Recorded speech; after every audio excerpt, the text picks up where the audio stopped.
Hey everyone, how's it going? Jake Yancarelli, Base Camp, Tampa Bay at Keller Williams Realty, here with my good friend Gary Husted, G2 Home Services. How's it going, man? Good, man. How are you? Dude, it's doing great. Yeah. Glad to be here today. Summertime. Definitely. So we've got some little bit of time we're going to put together here, and we're going to try to make this more of a regular type event where we get together, spend some time, talk a little bit about our industries. Obviously, Jake's in the real estate industry, and we're kind of in the construction industry, and really talk about those two industries and how they work together, and some of the similarities and some of the differences. Yeah, no doubt. All things real estate and construction. Definitely. Cool. So tell me a little bit about G2 Home Services. How you guys structured? What's your business look like? Yeah, so G2 Home Services, we're a residential contracting company. We specialize in kitchen and bathroom remodeling and room additions. We're set up with a mixture of in-house carpenters and subcontractors that come in and help us take these projects from our design process through construction all the way into our warranty phase, which we do have the best warranty in the business, 5-year labor warranty on all our projects. That's awesome. Yep. And tell us about you. What are you working on right now? Yeah, so our real estate team, we've been around going on 12 years now here in the Tampa Bay area. I've got my operations team and our sales team.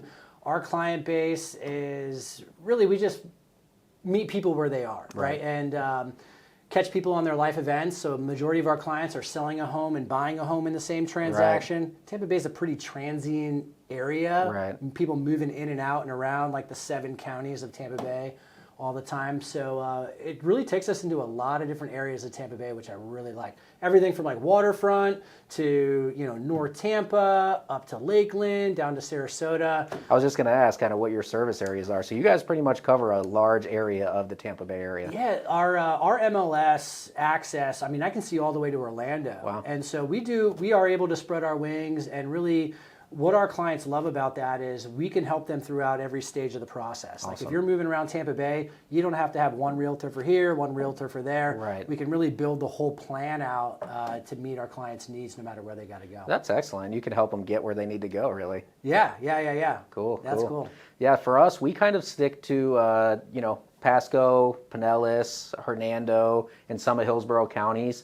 Typically, we do try to stay like north of State Road 60 here on the south end, but we do go south for, larger projects and things like that as well. So really depends on what's there, but there's a lot of different opportunities in the Tampa Bay area, as you know. Yeah, no doubt about it. So our paths cross quite a bit. I mean, as you can imagine, people's real estate investments, it's their asset. It's one of the largest investments they'll make in their lives. And oftentimes when they purchase, they've got a dream, a vision of what the house might look like. I've never once found a perfect home. Right. It's like, okay, we're going to get close. And then that's when you come in to kind of talk about that process. So when a client reaches out to us and said, okay, I'm thinking about doing this or that or the other to our property, how do you guys handle that? What is your process once someone kind of reaches out to you? So, and that's a great question. Thank you for asking. That's one of the things that does kind of differ with us from other contractors. Essentially what we do, obviously it's the introduction, right, which is great by Jake. You always do a good job of introducing us to these people. But, we reach out and we set up a time to come out and take a look at their house. That's the first thing, is that first time visit in their home where we really dive into what they're looking to do, what they have existing, kind of what the map looks like to get us from where they're at to where they're going. We discuss a lot of hard topics too, budget, time frames, things like that. Sure. And so we really dive into what the important things are for the client. Once that design process is done, or that initial meeting rather, that's when we move into our design process. And there we'll put together blueprints. We'll help select materials. We do subcontractor walkthroughs. So any of our subs, they actually come out to the site and they're giving us actual prices as opposed to estimated prices like most contractors use. Sure. And then once we get, the prices back from the subs and the prices back from our vendors and the material selections, and obviously we put our in-house labor and our margin on top of all that, then we present our client with a fixed price proposal. And we call it that because we don't estimate, right? These are actual costs that we've put together. The only way that we're going to have an issue where it doesn't come in under that fixed price proposal is if we run into mold, mildew, or termites, right? We open up a wall, there's some kind of an issue there. Or if a client changes their mind, and that does happen from time to time. People are human, Right. Yeah, no, I hear that. That's pretty cool. And so you go through that whole consultation process. Correct. How do the clients typically respond to that? So we actually, once we get a client into our design process like that, we're typically closing 8 out of 10 of them there, you know, and oftentimes they're at a higher price point than what we initially talked about. You know, when we come in, they start to see what we're doing, they understand the process, it builds trust, and then they tend to open up a little bit more and say, hey, Gary, well, you know, I know we're talking about all this, but what if we added this? What if we did this? And so it wouldn't be uncommon for us to see a job fixed price proposal that's 20 to 30% more than what we initially talked about at our initial consultation. Gotcha. People adding on a little bit here. They start to see and they go, well, you know, if we're doing this in this area, why don't we just do this too? You know, so it does kind of all play into the project itself. Awesome. And so what kind of projects do you guys work on? We do tons of different projects. I mean, all types of construction, mainly interior remodeling and renovations. But typically kitchens, bathrooms, we do a lot of whole home renovations, whether it be flooring, painting, drywall, popcorn ceiling removal, baseboard trim. There's not much inside of a home that we don't do, as well as we do windows, doors, things like that on the exterior. Gotcha. Yep. And what about you guys? I mean, are you guys mainly just residential in the market that you're working in? Yeah, so I run a residential team. I've got a commercial partner. Residential and commercial are like yin and yang, right? They go together, but they are very different. Yeah. And so it's important to stay in your lane. And what we have focused on the last 12 years is primarily the residential business. Okay. So that's like basically 4 doors or left. So quadplex, triplex, duplex, single family home. We do land, anything that's got dirt associated with it, we can help. You know, once you get above 4 doors, it's more commercial. Gotcha. And yet, when I get a client who reaches out to us, it's similar to that of what you guys do. Like, we set up that consultation. Right. We have found that the consultation up front is going to save us tons of time and save our clients a ton of money in the long run, because they then are fully aware and have clarity on what their vision is. We get clarity on their vision as well through asking great questions, talk about the process, talk about the real estate market, and then how we are going to then position them to be able to win whatever it is that they're going to do. And I like how you said that with the clarity, right? Because that's what's important. Some people, when they're coming in, they're trying to do a real estate transaction or even selling a remodeling project, right?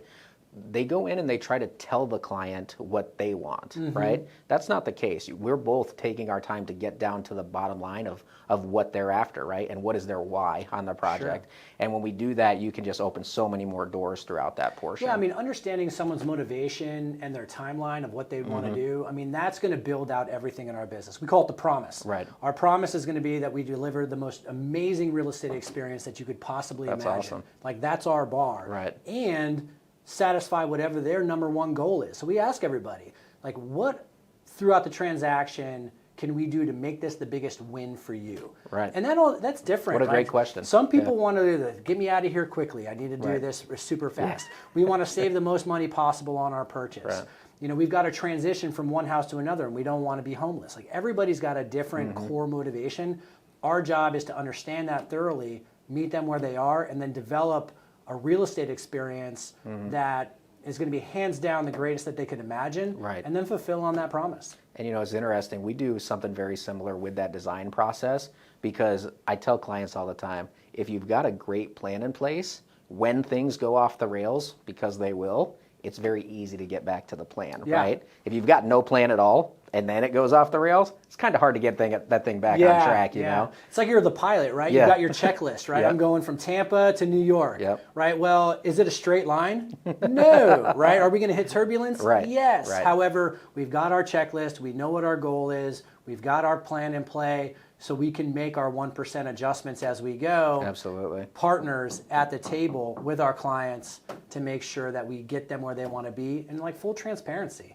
You know, we get a lot of realtors in the marketplace that I find sugarcoat.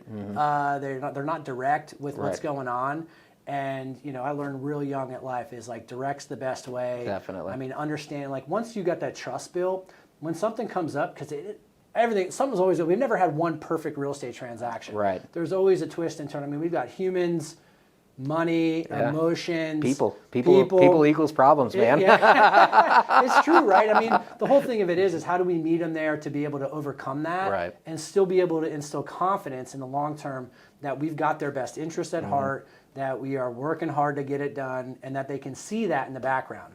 And sometimes that's half the battle, right? Is with the clients, making sure that they understand that you are doing everything that you can to get there, right? And some of them don't always understand that. But at the end of the day, we continue to work hard because of our standards and because of how we feel that we want to set the experience for them. And have we fallen short? Absolutely. I've fallen short on many times on that, right? But we always do try our best, and we always work our way in and try to set the experience. And I can say that I've never left a job with an unhappy client, right? And that's something. There have been times where clients are unhappy. There are things that come up throughout the course of our project, especially some of our projects last 3 months, 6 months, It's a long time. It can get annoying hearing that hammer every day, right? I know, that's kind of probably what has caused me to hold off on remodeling my own house. Exactly. Yeah, my wife and I did a bathroom renovation, and I did it. Yeah. And she said, "Oh, bathroom looks great. I give the experience a 0 out of 10." And I'm like, "Well, you want?" She's like, "It took 30 days too long," and I was like, "I know. Yeah, right. I know." Hey man, but that's part of that process, right? It does take time, and there's things that come up, but that's so funny that she said that. Like, okay, well, trading time for money. Like, what do you want to do? That's what you can do, right? And that is the trade-off. I say all the time, I think there's a lot of other people out here that can do what we do, but I don't think there's many that can do it and give the experience that we give, right? Yeah. And so it's like, not sounding cliche or anything, but it is an experience too. You're selling an experience, not just a product. Sure. Well, there's like 40,000 realtors in Tampa Bay. Yeah. And so one of the things that I continually talk about on our team, and I remind our clients, is I don't take for granted that I get the opportunity to sit across from them at their kitchen table and then dive into one of the biggest decisions that they're going to make and develop a plan with them to be able to help them achieve what that goal looks like. And I mean, it's humbling because I think there's a lot of, the average realtor sells like 2 or 3 houses a year. Wow. And of the 40,000, I mean, maybe 10% are actually running a business. Right. And is that 40,000 where, in Florida? No, we're talking like Tampa Bay. Whew, 40,000. We're talking like Hillsborough, Pasco, Pinellas Pinellas County. Yeah. And that's not even counting the agents that are in Manatee, Sarasota County, or Polk County, or Hernando County, who like travel across the bridge to come and sell over here. Wow. And so I think it's really important that when we get an opportunity to meet with somebody, that we get to share our successes and we get to share some of the challenges. I mean, we've sold like close to 450 houses over the last decade or so, and we've got a lot of stories. Yeah, I bet. And there's a lot of things that come up and things that happen that you would be like, "Are you kidding me?" Yeah. And that's the cool thing about what we do is like every day is going to be different because everybody's different. Like, and some of them stories are so unbelievable, right? Like we've all got those stories, industry specific stuff where things happen. You're like, if it didn't happen to me, I wouldn't believe it. Yeah. You know what I mean? Yeah. But they're out there, so that's very interesting. One of the things that you talk about a lot that I really like and is the 5 Ds. Yes. Right, the 5 life events that happen. So you want to share a little bit more about what those are and how Thank you. So the people don't move because of the market, right? They don't buy or sell a house because interest rates are high or they're low or whatever the case might be. People make transitions in their life because their life happens to them. They're getting divorced. They're having babies. So we got death. We've got diapers. We've got diamonds, right? People are getting married and they're combining households. They've gotten into debt and they need to figure something out. All of these life events then catalyst a real estate move in some capacity.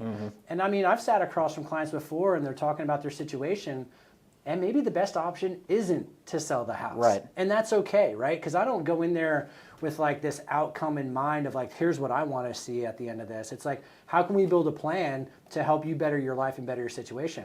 We've had some clients, we meet with them and it's like, hey, look, you should keep this house. Right. Like, you've got a 2.5% interest rate on your house right now. Yes, you can sell that and then you go buy whatever you're buying. However, if you leverage the equity out of it, kept the house as a rental property, now you have an asset that's bringing income into your life and you can afford to move on and buy something else.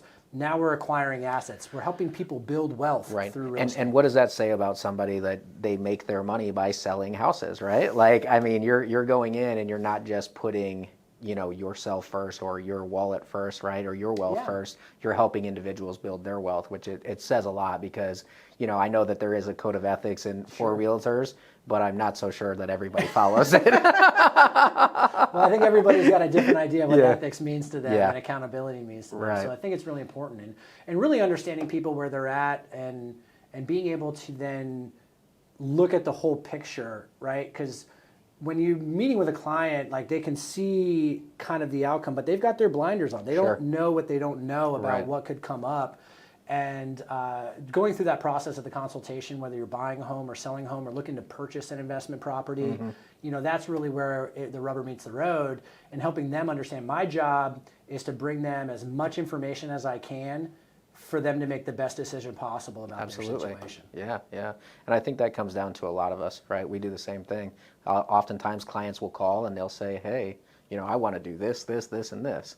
All right, well, where does your budget range fall? What are you trying to invest into this?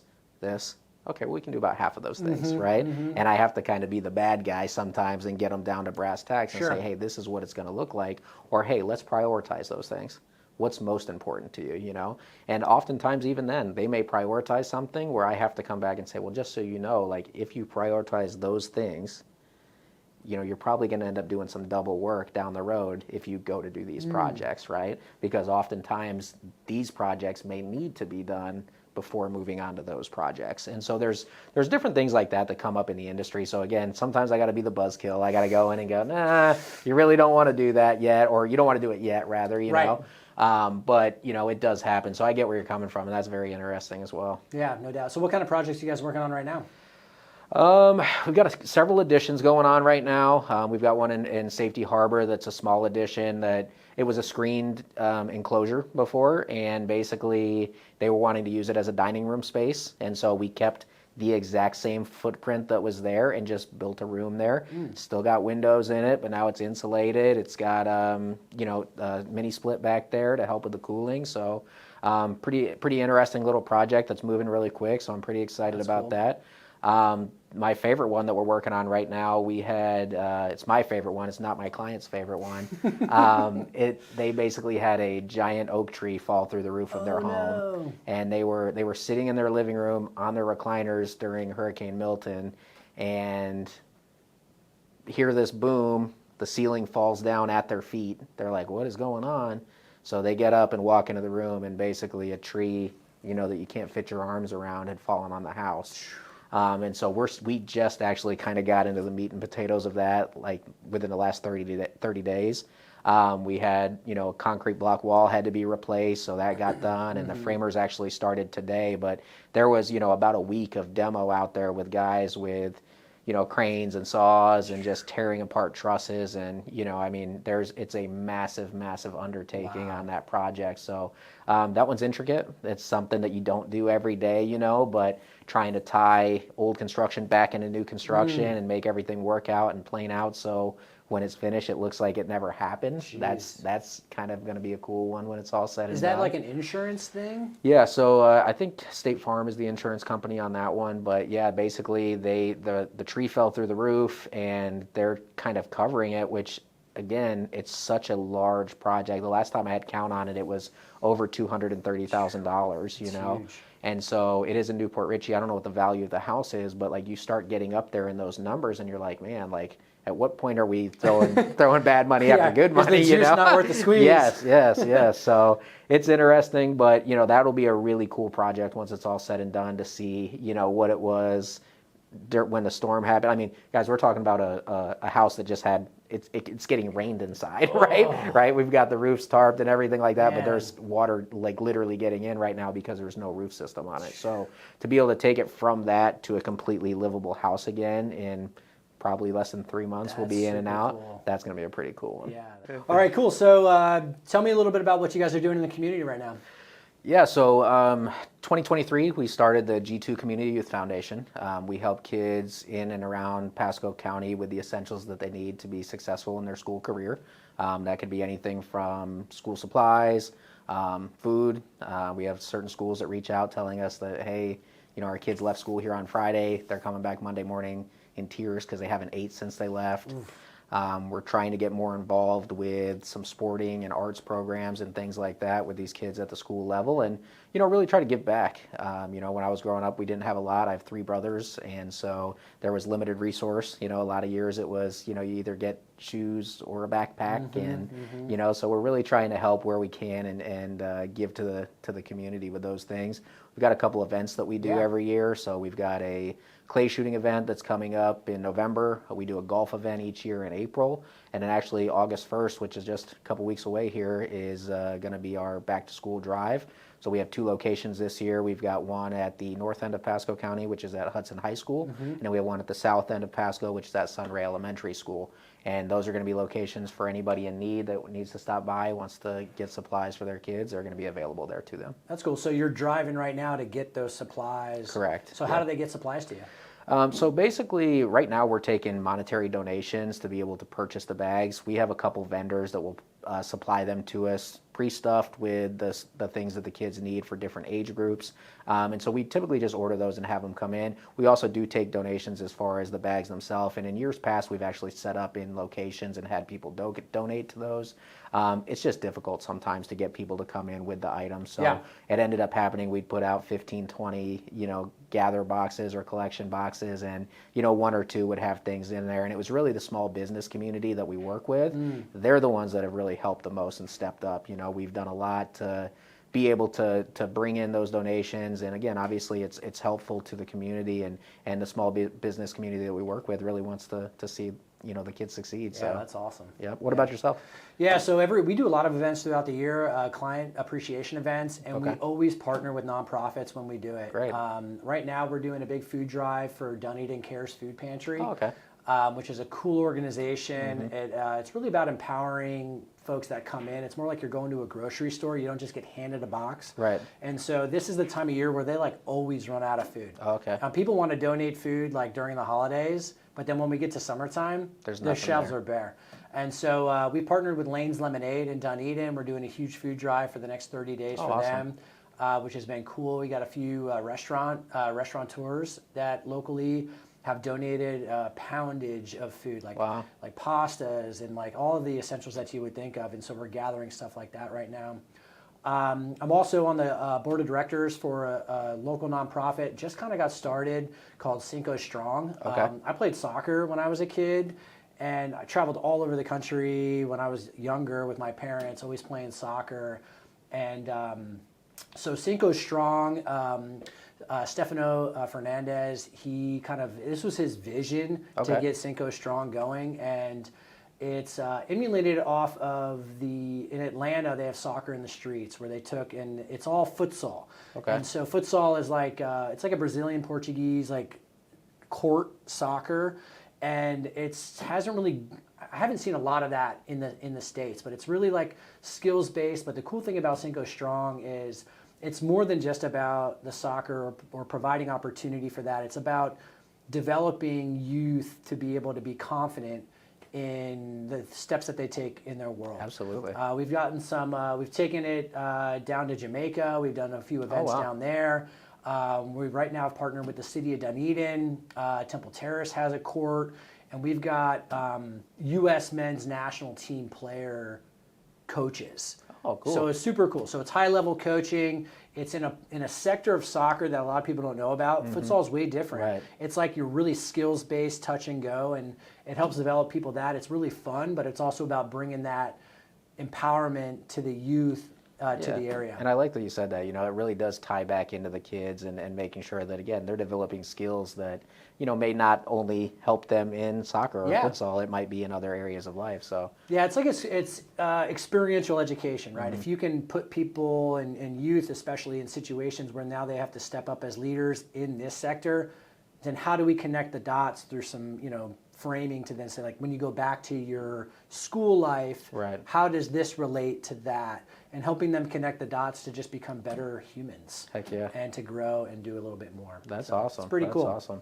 Well, Jake, tell me a little bit about the real estate market right now, and maybe some of your clients that you're dealing with. Yeah, so Tampa Bay real estate market, I'm sure people have seen on the news, it's one of the regions in the country where pricing has flattened a bit, softened, so to speak, which has presented kind of an interesting dynamic.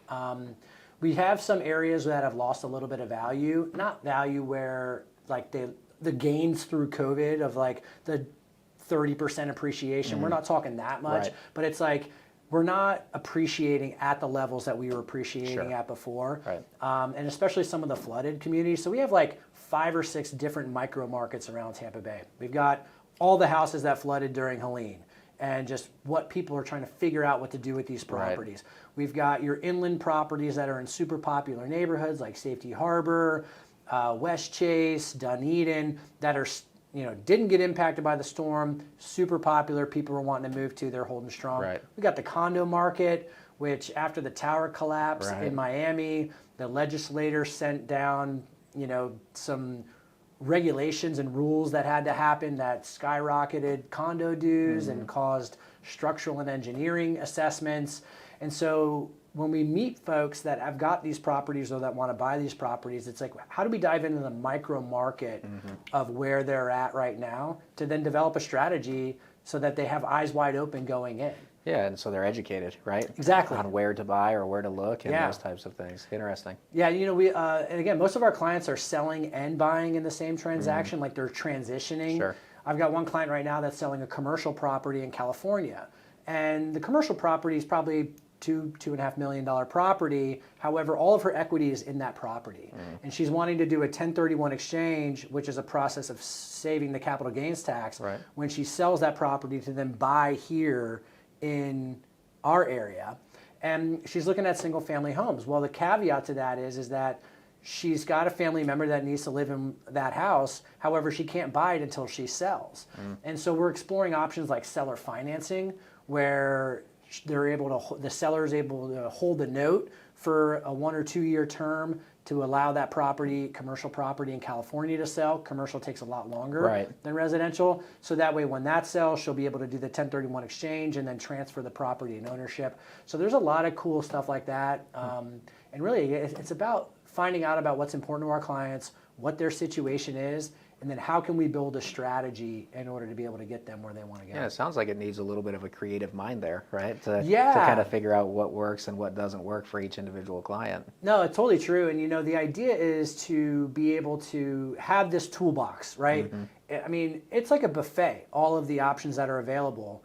I mean, we got another client that's selling they moved to Costa Rica back like 2014 and lived in Costa Rica, like expat. Well, now they need to move back. They're older. They need to be closer to medical. So they're selling their Costa Rica property, moving back to the States.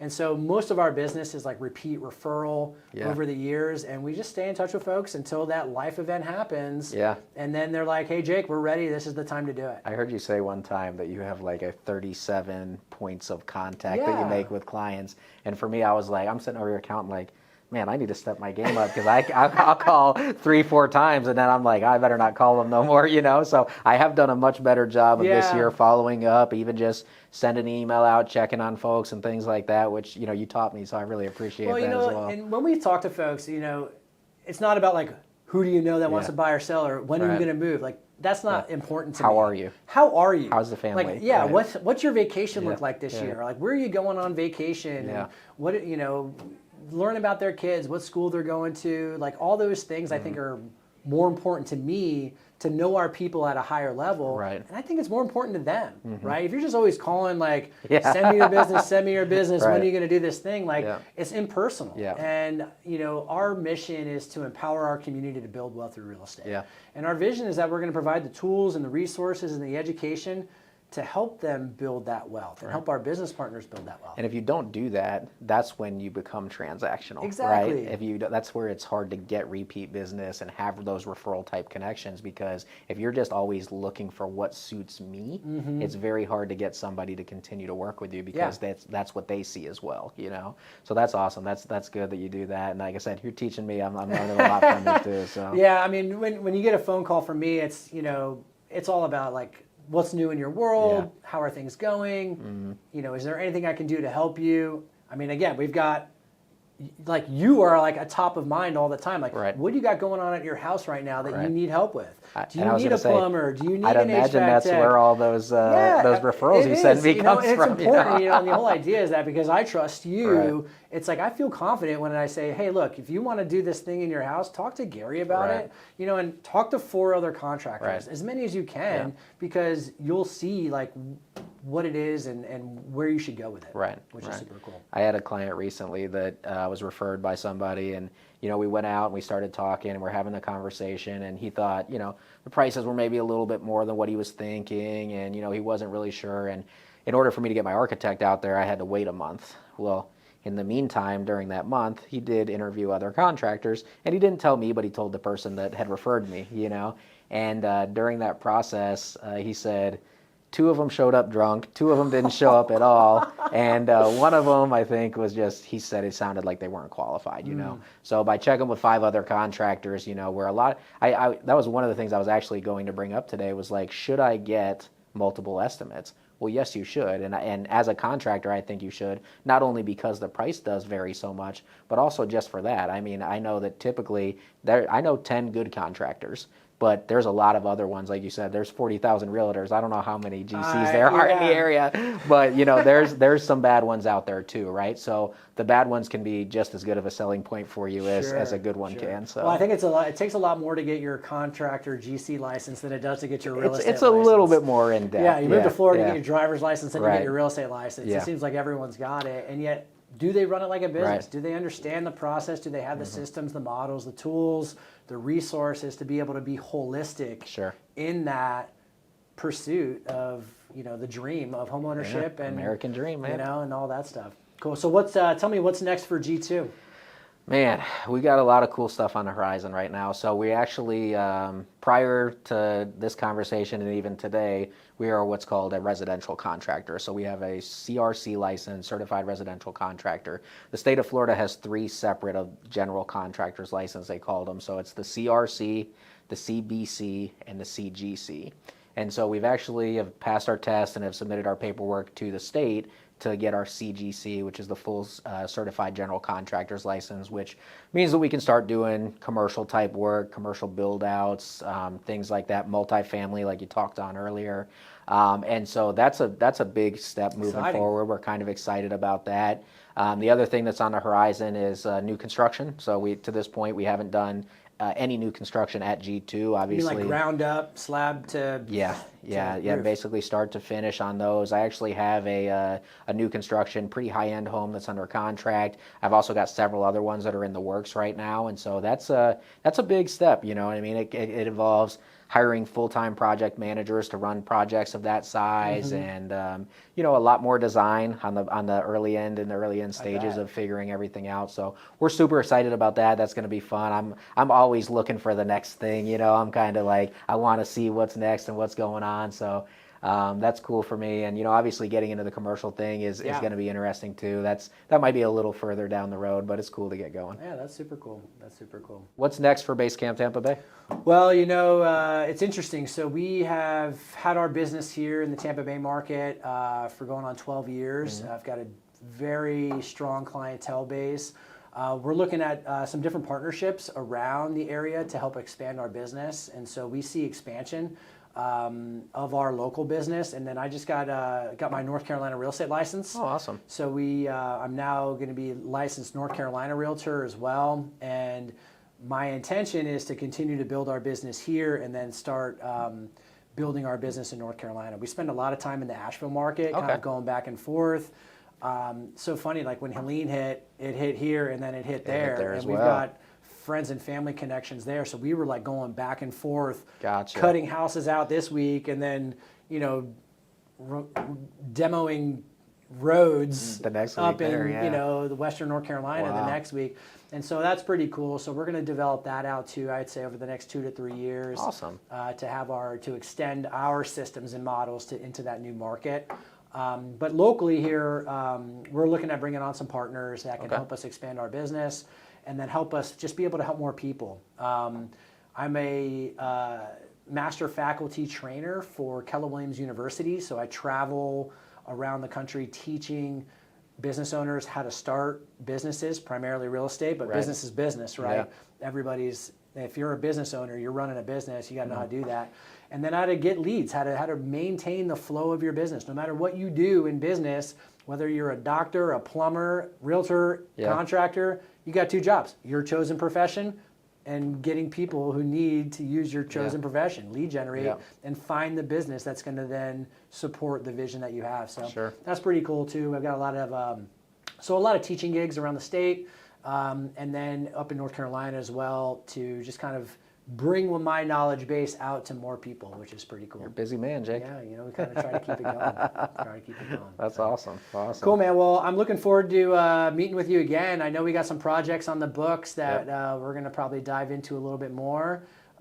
Anything else you want to share before we wrap it up? No, man, just I had a great time. I appreciate you having us, and it was awesome that we finally got to put this on. I know we talked about it a little bit, so it's cool, and I look forward to doing more with you in the future. Yeah, that's going to be awesome, man. Well, hey, I appreciate thank you very much. All right, I'll talk to you later. Yep.